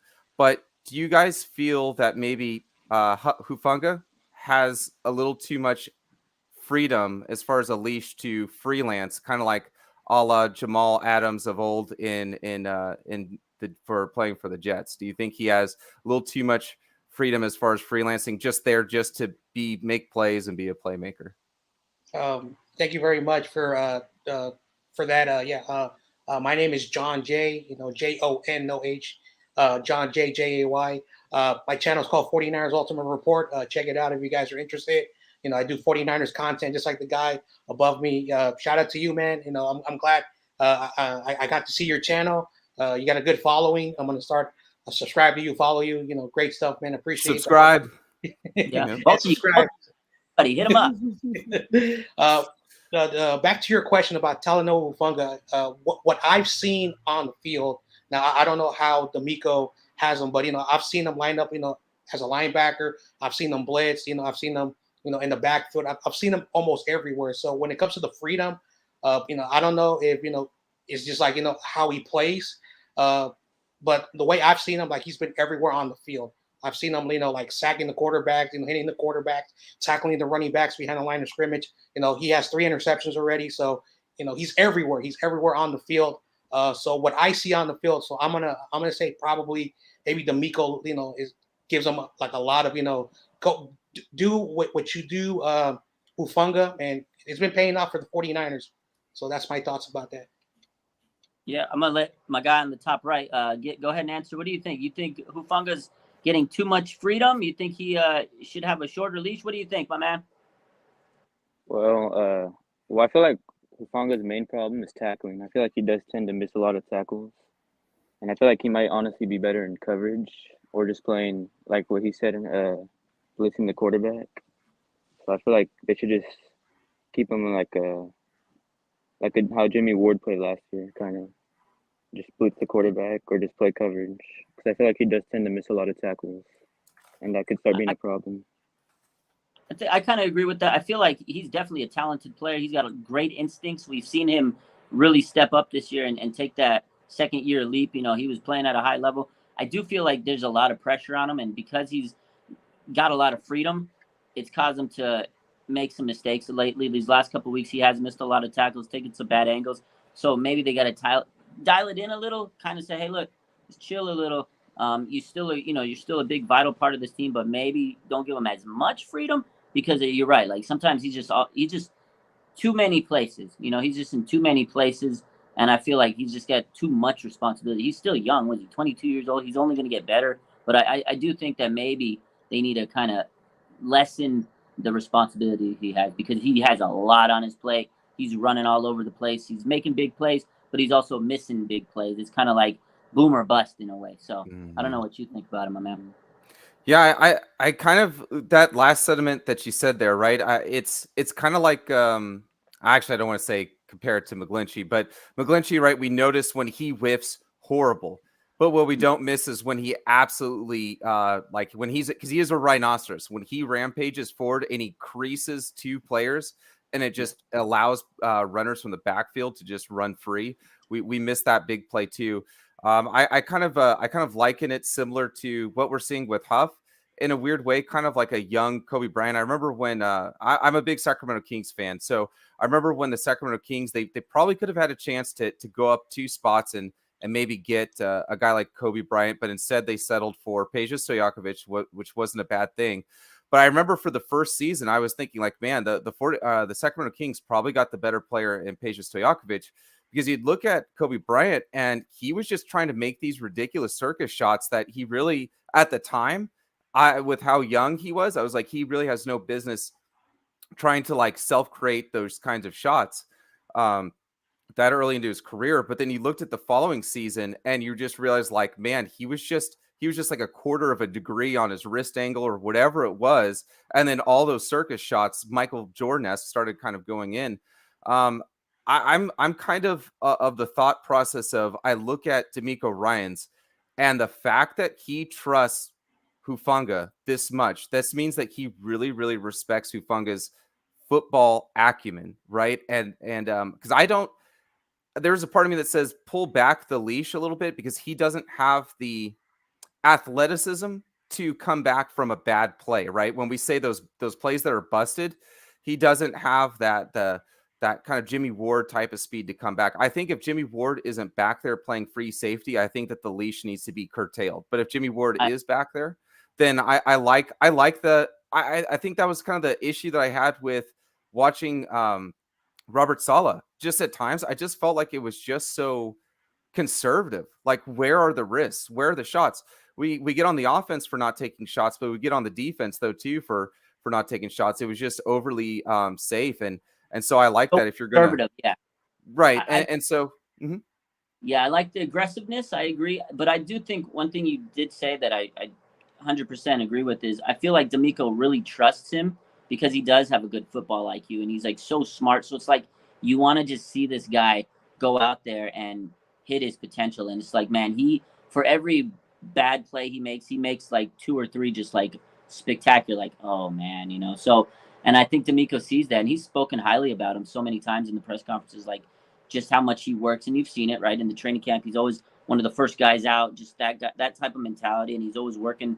I feel like because of that, he's earned the respect of D'Amico. So he's going to give him that long leash, but I think you're right. Like at certain times, maybe they should kind of step it back just because he does make some big time misses, and they're glaring when he makes them. But he's young; he's 22, so hopefully those can kind of cut down as he learns the game a little bit more.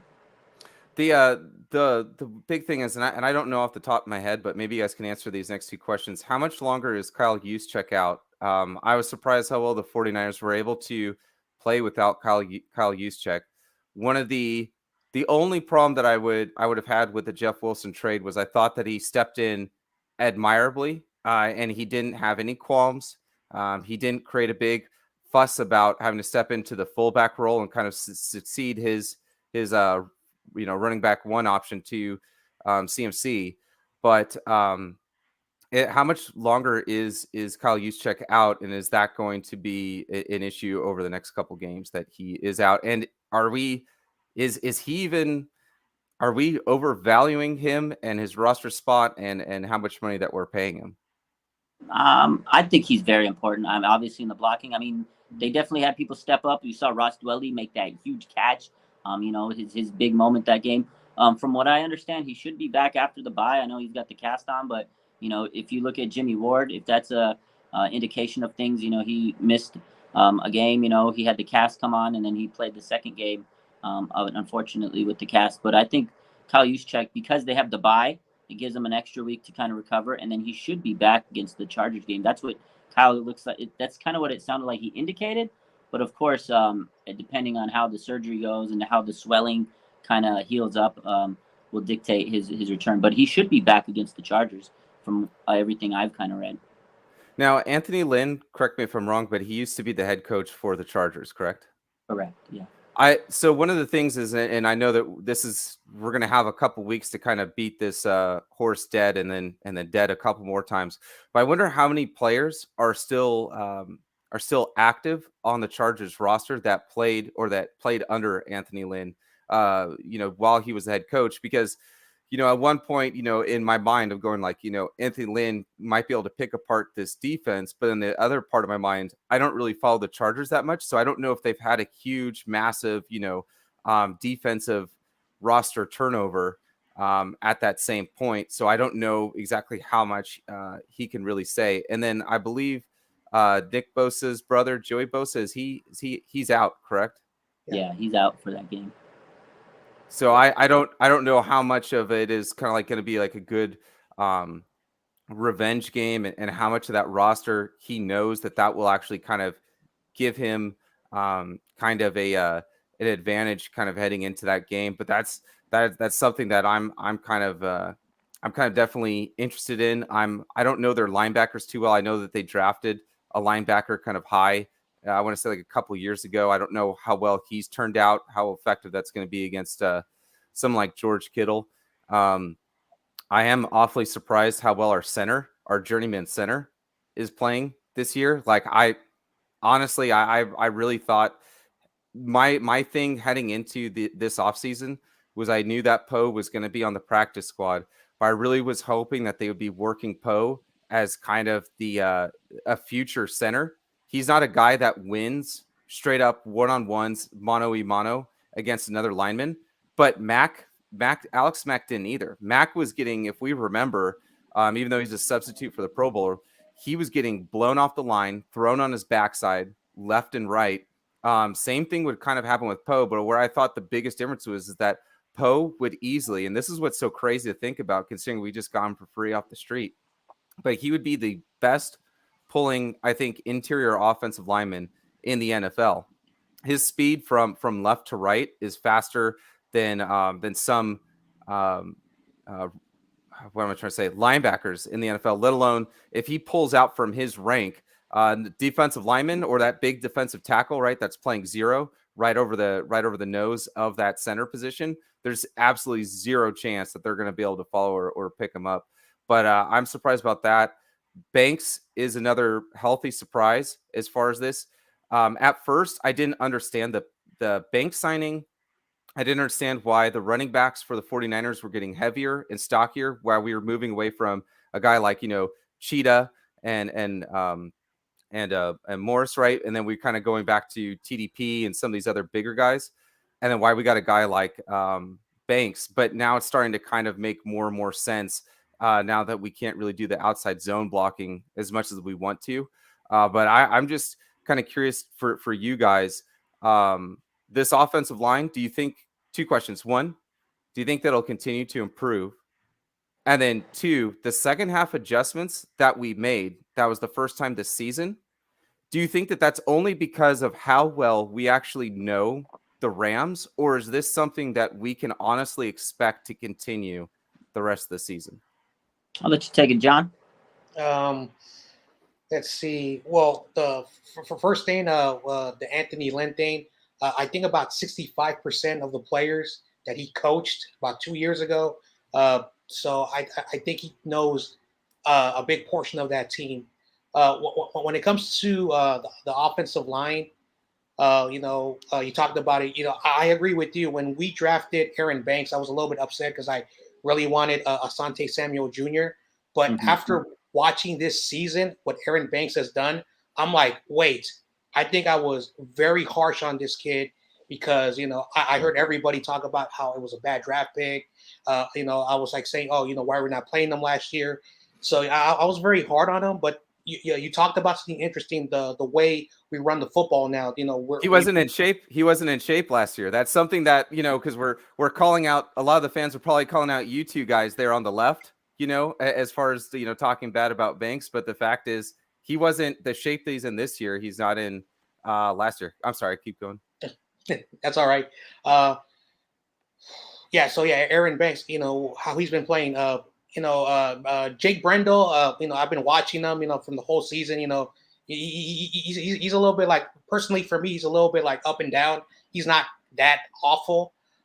He's done some good things. He's done some, things. So I don't know how to think about, the Brendel. The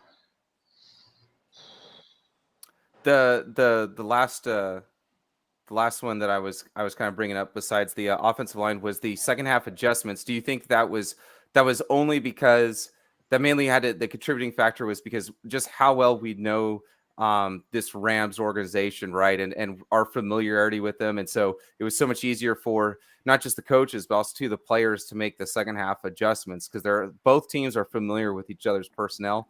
Or do you think this is something that, hey, a switch has kind of gone off, right?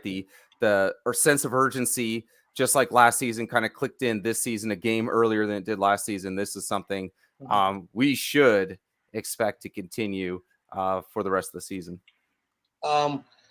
The second half adjustments, I was a little bit shocked myself because when I was watching the Kansas City game and the Atlanta Falcons, there was no urgency with Kyle, so I'm not sure what changed. Maybe because Kyle and Sean, they're really good friends. In the off season, they do talk to each other, so they know a lot of how they coach. I think just Kyle, knows how to coach against McVay. In my opinion, the second half defense was like, wow, 0 points. Cooper Kupp didn't get a reception until in the last couple of minutes of the game. Personally, in my opinion, I think the second half adjustments were something, what's been happening the last couple of weeks because I've been watching a lot of football since Shanahan, and he always, scripts the play. He always goes play one, play two. So maybe, I don't know if, he was listening to the criticism or he just got tired of being from behind. And, so I'm going to just say, in my opinion, that maybe he's he knows, McVay very well. and maybe after the last 2 weeks, being embarrassed, I think he wanted to change up a little bit. That's just my thoughts.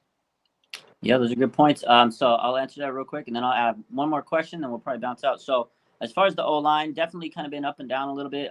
Center spot, I do think Brendel's played better than I thought he was going to play, because you're right, journeyman. He's been on many teams with like 6, 7 teams, never started. First year as a starter, so got to look at that and say, okay, the guy's never been a starter. So to get some quality minutes and a consistent center is a W right there in itself. I think he could be. I mean, they could still upgrade the position, because there's definitely been times where you're like, okay, man, you got to be better. But then you realize he's a journeyman, like you said. He's never started, so it's like, okay, he's still learning the position, honestly, because he's never had that ability, that responsibility. And it's a tough responsibility. And then also too, the quarterback change. I feel like that was a difference, because he really was focused in on playing with Trey early in the season, taking all the reps with him. They rotated him and Brunskill early on.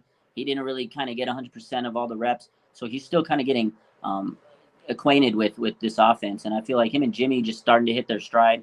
Aaron Banks, I think everybody has to eat crow. They owe him an apology. It's like that Nirvana song. I'm sorry, Aaron.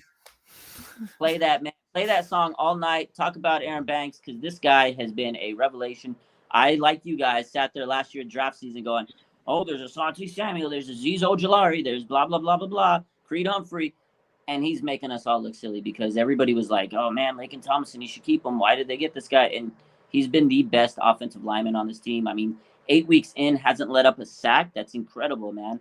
Shout out to him. He really worked himself off this offseason. He put himself in great condition. He got in shape. Last year, injuries early in the season, he was out of shape. It was basically a redshirt year for him. And this year, man, he's proven himself. I'm sure he's heard all the criticism and all the haters out there, and man, he has really, really stepped it up. And then on the other side, obviously McGlinchey's been up and down. He's a, like you said earlier, phenomenal run blocker. He's a spearhead, kind of big part of the run game, but pass protection wise, man, he still hasn't been able to kind of put it together. That's something we really have to kind of keep an eye on. Can he improve in pass protection? I hope, but as long as he kind of continues to help with the run blocking, that's his job, because he's a phenomenal run blocker.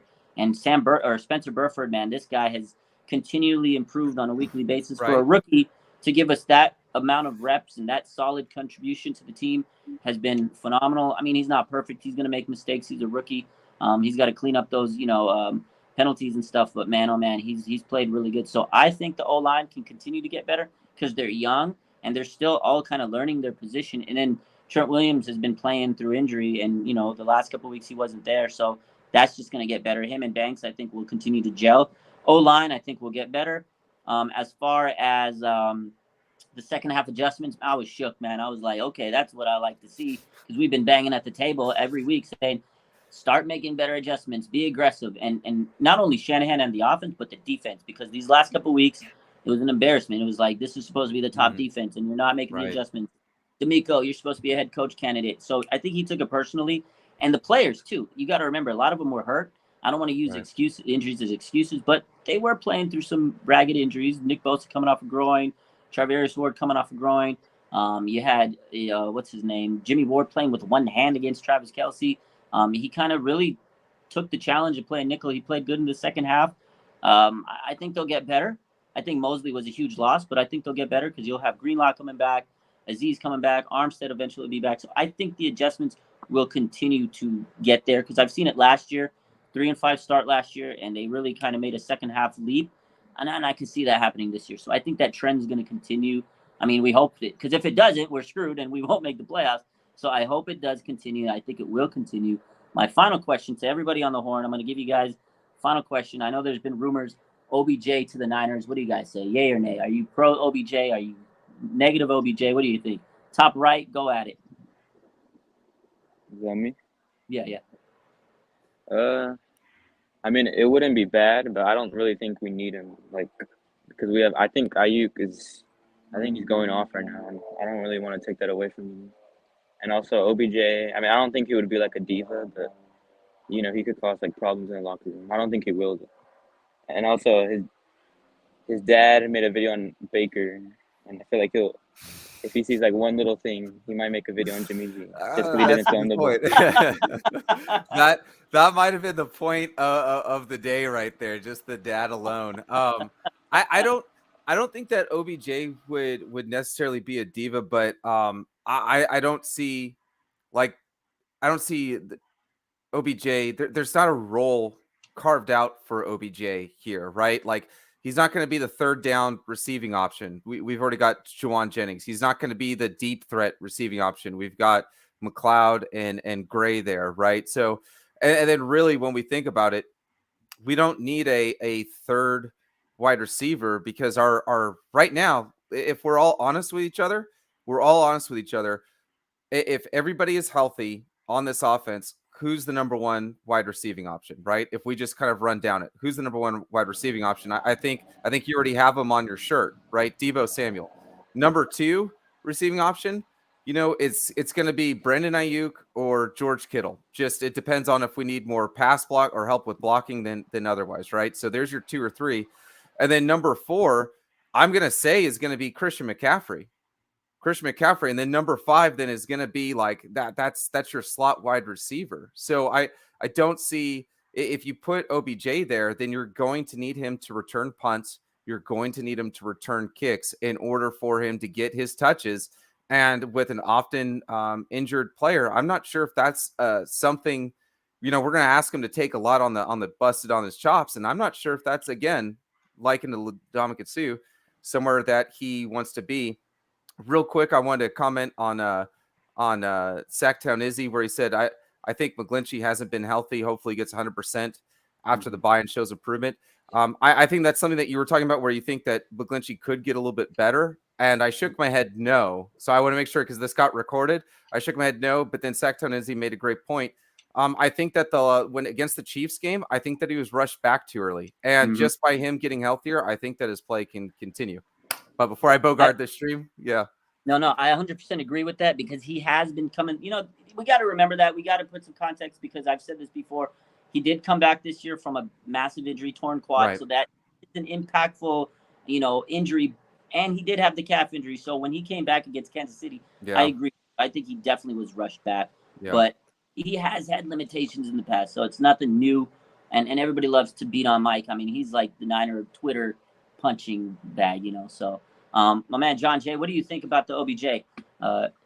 When it comes to OBJ, isn't he still, dealing with that knee injury that happened in the Super Bowl? So how well is he going to be effective? No one's talking about that. Right. Then the person right next to me made a perfect example. We have too many guys. Deebo Samuel is going to come back. Christian McCaffrey and Deebo, they sort of play almost similar style. They're in the backfield, they can run.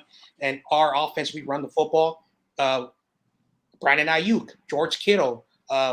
We use Ray McLeod, Juwan Jennings. We even have Danny Gray. So there's no space for him also on the team. Like you just took my answer off there. That was some good points for but I agree. So that I don't know how well he's going to be when he does play after that injury, and we just have too many weapons. Yeah, I mean, I think you guys made great points. I think the biggest point to take away is he is coming off another ACL injury. How effective can he be? Obviously, be a rental. That's the big thing you worry about, is can he still be that explosive guy that we've known OBJ for, the acrobatic, athletic guy? Like, of course, OBJ is so much fun, and he'd be, a culture shock to this team. Oh, just because brings, and him and Deebo would be going out there. The swag would be crazy. But how effective can he be coming off of ACL? And like my guy on the top right says, his dad, he's gonna take all the film of Jimmy. Yo, that was the comment of the day, and he's got the film. He's gonna be chopping it up, man. So at the end of the day, I don't think it's gonna happen, but you never know, man. I didn't think CMC would come to the Niners, and he did. So we'll see. Appreciate you guys for hopping on. This was the first time we did a call-in show, and I think it was a rip-roaring success. Every Tuesday, so you guys definitely hop in if you can. Let me know where you guys can be found. Tell the faithful where they can find you guys. So I'll go down from the left to the top right. Where can they find you guys? Yeah, so my name is John Jay. As I mentioned, I'm on the 49ers Ultimate Report YouTube channel. It's not a very big channel, still growing. I basically just talk 49ers football. I do call-in shows mostly after the game. You know, I do my reactions, you know, after the game. I have guests on during the week. I also have, you know, the opponents of the other team, those podcasters every Saturday. You know, just so there's a lot of content on. I started recently uploading shorts, so you know it's pretty fun. So just check out the content, enjoy it. And again, shout out to you, man, for having me on. It's always great to talk to other great 49er faithful. I just subscribed to your channel. You know, I really wish I would have known about your channel sooner. Or maybe if I have some time, I'll bring you in. We could talk on my channel. Thanks for the honor, man. Appreciate it. Hey, anytime, man. Yeah, let me know. We can set something up. I should have got on YouTube years ago. I've had Instagram for like years and Twitter and stuff like that. I just never got into the YouTube. But yeah, I just started it not too long ago. But definitely let me know, man. We'll get something rolling. And then just let me know. Yeah. It's all right. So I guess I'll go. So I'm basically just I lurk in the comment section. Just basically like a super fan. I'm in the military right now. I know that they're like probably like some of the people in the comments. They know me. I saw some people kind of calling me out. My big thing is I really suffer from a lot of anxiety. I don't know if it's, you know, after deployment or whatnot, but I really do appreciate these when you guys do give these platforms to people like us, because I have no intention on getting flamed by people who don't appreciate or try to unsub. Like that's way too much. That's pressure on top of pressure. But it does help me personally, and does help me professionally get over my inability to think clearly while talking in front of a crowd of people. So for me, this is more so meant, instead of me trying to like sign up and do those, I forget what you call it, but this is kind of like a much better platform for me to kind of talk about what I'm talking about. And for that, I am hugely thankful. Hey, man, we loved having you on. You were an awesome guest today. And I couldn't tell that you had any anxiety. So keep I'm coming sweating. I am sweating so bad. It's so bad. Hey, it's not easy coming up here. Like you said, being out here doing the YouTube, going on live Instagram, and like content creating, people will slam you like yeah, man. So you got to have thick skin. I've learned that over the years, but you did a great job. Definitely keep coming in. Like I said, Tuesdays we're gonna open it up for faithful fans to come in, and if you want to come in, man, doors open. So appreciate you coming in, and thanks for your service, by the way. Yeah, thanks for your service. I have a lot of friends and family. I've spent time in San Diego, out in Camp Pendleton. A lot of my family members, friends served, you know, in the Marines. So, you know, shout out to you, man. I can never do that. So props to you, man. I could never do what you're doing. With the OBJ comment of the night. What's up? What's your name? Honestly, I'm just a viewer. I don't have a channel, but I just came on here to talk because I've always wanted to talk to you, Raj. I've been following your Instagram since like 2017. Oh wow! And I remember the OG OBJ memes. We really thought he was gonna come to us. Is there anything you want to say to him personally, since you've been following him since 2017? This is the first time he's had people on. Yeah, I'm just. How old were you in 2017? How old are you now? I was like that was like when I first got my first phone. I was like 12. I'm like 16 now.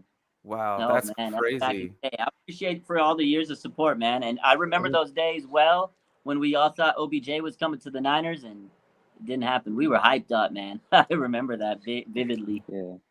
Yeah, good times. But I thank you guys for all coming in on the show. Definitely thanks for coming in and you know, speaking your mind. We'll do it again next Tuesday. With that, that's it for the day. Let's hope that the rest of the bye week goes well. We'll get bodies back after the bye, and we're getting healthy. 4-4, a lot better than 3-5. And let's hope the Niners can keep the second half adjustments going, and CMC continues to be a freaking hero, a king of all men. He's King Christian for all I know. So love you guys. Appreciate all the support out there. So hit the like button. Make sure you're subscribing to my boy John Jay. And yeah, let's get it going. Go Niners. Hit me up later. We'll figure something out. I will. Appreciate you. Later, gents. Yeah. Good show today. Appreciate you guys hopping in. It was the first call-in show. I don't know. What do you guys think? I think it was pretty good. I think it was successful. We went almost 2 hours talking today. So everybody that hopped on today, thank you so much. It was good times. We'll do it again next Tuesday with the faithful. And hopefully we got something to talk about because it is the bye week.